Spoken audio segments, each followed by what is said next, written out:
What's up guys, Sugar here, and today I'm going to bring you my first World of Warcraft gold farming guide. If you ask somebody about transmog and where to farm it, majority of people are going to tell you to farm vanilla or Burning Crusade. And after that, the transmog value doesn't hold up. It's only those really are the only two expansions people will tell you to farm. Well, I'm here to tell you that that's wrong. Transmog has a new king, and that is Cataclysm. So I'm going to be showing you guys a run of my favorite Cataclysm dungeon, Blackrock Caverns. And as we go through it, I'll explain to you why Cata is the new king of transmog. So here in Blackrock Caverns, I've been running it for a while now. I'm probably up to about 80 or 90 runs. And I've been averaging between 750,000 and 1.5 million gold every 10 runs, which is absolutely insane when you think about it. 10 runs takes about 50 minutes, so that's about 750,000 to 1.5 million gold an hour, and that's ridiculous. And I know you're probably thinking, okay, if I'm telling the truth and this dungeon really is that good, why is nobody talking about it? Well, I have a theory as to why nobody is talking about transmog and Cataclysm. I have a theory. A game theory. No, wait, I'm not popular enough to steal that. Anyway, swiftly moving on. So when transmog first came out, it was during Cataclysm. And back then, you couldn't save all your appearances like you do now whenever you get them. So, if you wanted a transmog on a warrior, and you had two of them, you had to buy a shield for each warrior if you wanted the same shield on both. And it wasn't until Legion that you could start saving appearances for transmog. And by then, all the well-known gold farmers and transmog farmers all had this idea that Vanilla and Burning Crusade were the two most expensive in terms of transmog. And as years went on, that theory never changed. It was still, this is the best, you know, it is what it is. And Cataclysm was forgotten in terms of transmog. And Mott became known as only good for monk transmog because some monks came out, and warlords, well, let's face it, nobody wants to talk about warlords. So because of this, all the well-known gold farmers were saying that, you know, these are the best dungeons, this is all you need to farm. So everybody just took that as fact because clearly these are the guys that have been doing it for so long, they know what they're talking about. So because of this, nobody ever farmed Cataclysm. It was just forgotten. Nobody wanted it because at the time when it first came out, nobody wanted to transmog to the current content gear. Everybody wanted, you know, the old transmogs. And thus, nobody wanted it. Nobody wanted to farm Cataclysm because nobody thought it'd be worth anything. But because of that, after 5-10 years, the value has just gone up and up. There's been no competition. Nobody's farming this. And that's why it's getting to be such a ridiculous amount of gold. There's items in here I'm getting per run. There's sometimes I'm getting 2 or 3 items that are in the hundreds of thousands in gold value. And there you go. 2,000, 11,000. That's, if you get a drop here, it's going to be at least 2,000-3,000 gold. There's another staff. I'm telling you, this is the dungeon. And in this area here, all these guys, all these elementals, they're dropping you a ton of Violet Fire. You're going to get about 10 per run. So if Violet Fire is selling really good on your realm, that's just a plus. Right now, I have about 5k in my inventory here.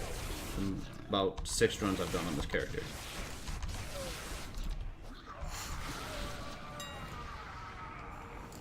So, as you see, one run, 30,000 gold. And that was a extremely bad run for what I've been testing in about 80 to 90 runs. So I want you guys to go out, farm this dungeon, farm any Cataclysm dungeon. All of them are fantastic.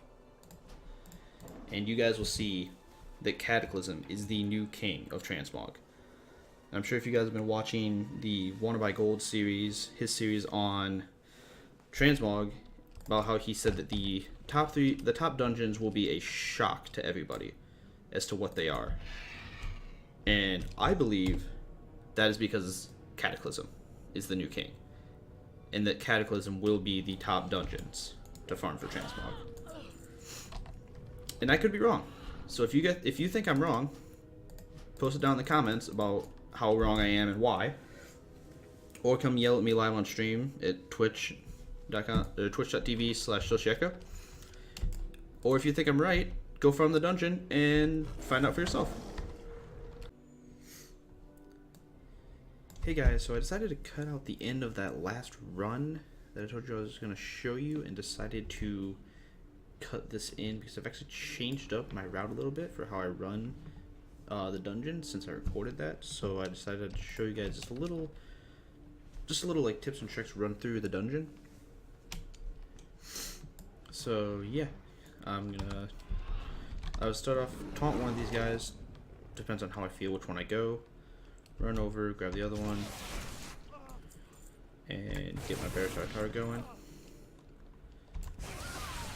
Now this room down here, you have to be careful because the boss, once you kill him, you'll release Raz, and Raz will go through the room and start killing things on his way. So you need to make sure that either you kill everything in the room before you kill the boss, or just never kill the boss.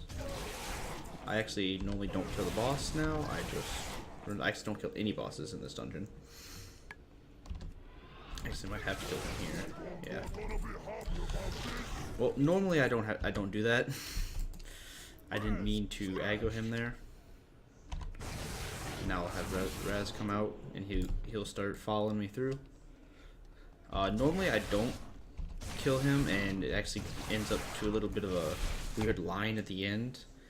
So the last boss actually kills Raz before you can kill it. And if you don't kill the first boss, Raz won't go through the dungeon with you.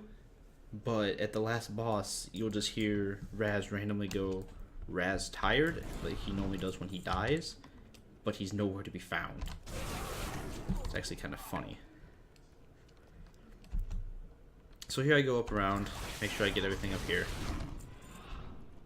I don't kill that boss, just jump right down here.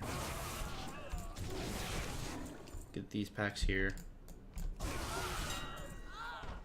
This dungeon is very linear, so it's not like you can get lost, but there are a few like small things, like with making sure you kill everything in the first room before the boss, and there's another trick with a later boss that if you haven't ran this dungeon before, you probably don't know. So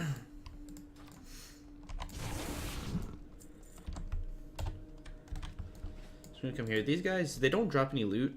The ones Raz are supposed to kill on the bridges, but I like to kill them just because I can get my Bear boost speed, and I one-shot them, so no, there's no point in not killing them.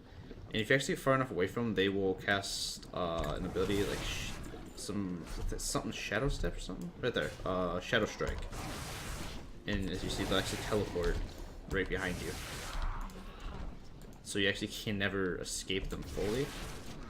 But if you notice, I'm now going around killing all these guys around the edge. I didn't do this before because I didn't think they actually dropped anything. They actually do drop quite a bit of stuff, and some actually pretty cool stuff they can drop. They can drop a lot of the a lot of the Cataclysm patterns, not patterns, but designs for jewel crafting. So if you're a completionist, these guys can drop a lot of the patterns or designs. God damn. And they can drop a lot of cool blues and stuff too. That's a very low drop chance. It's about a 1 in 5,000 to 1 in 10,000, depending on what drop you're going for. But I mean, you count only about 10 of them per run, so it's not really a good chance. But hey, if you get lucky, maybe you'll get something worth quite a bit. And this Toxidung Dagger and the Petro Staff, they both they're the two zone specific blues that drop in here. Any other blue, that and one other one, gotta find it, some necklace. I can't find it now. Oh, right here. Those are the three zone specific blues here. Any other blues like this snub-nosed pistol I got? Actually, where's Raz? We're gonna get the line anyway. I guess Raz just never appeared. Alright. But anything other blues you get other than those three are going to be world drops. So yeah, that's how I run the dungeon. I killed the last boss because I want to kill everything around it because they all drop stuff. Other than that, I don't kill any bosses. And yeah, so that's my run through the dungeon. And this is the actual end of the video. So I'll see you guys later. Peace.